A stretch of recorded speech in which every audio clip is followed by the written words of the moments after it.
Ito naman yung ano,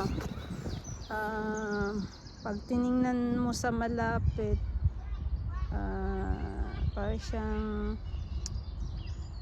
light red. Yan siya, light red po ba yan?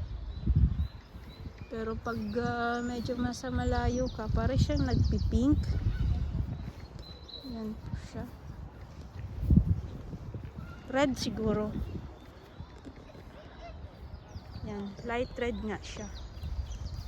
Kasi yung pink nandun sa kabila. And light pink nandun dun sa kabila. Yan siya. So, pero yung eto naman sa kabila, ito naman yung medyo burukot, burukot na red. Yan siya. So, yun yung parang light pink na tinitingnan natin. Hindi siya totally light. Fuchsia pink ang tawag ko dito eh. Ito na to. Ito yata yung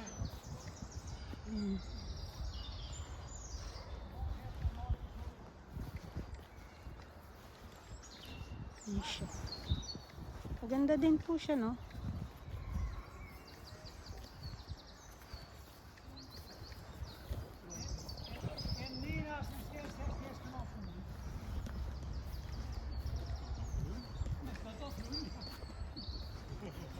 Nakakahilo po yung kulay.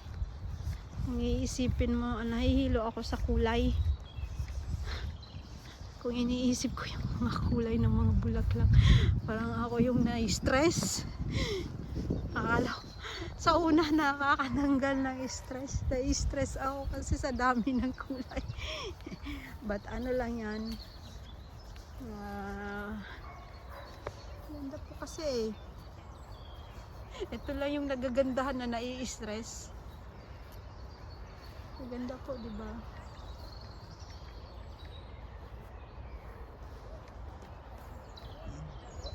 Tapos doon naman sa kabila, puro naman din siya tulips.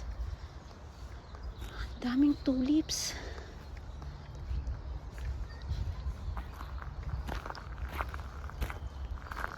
Ito pa to, bumubukan eh.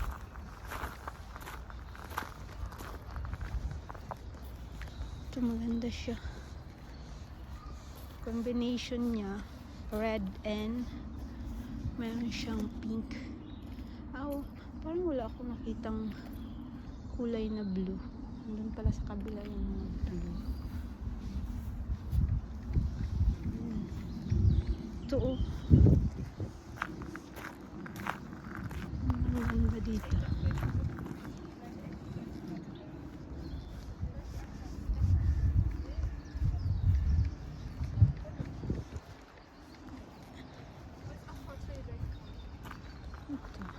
Ito yung combination niya.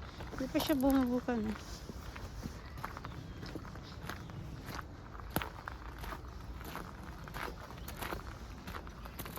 Ayan, ano siya.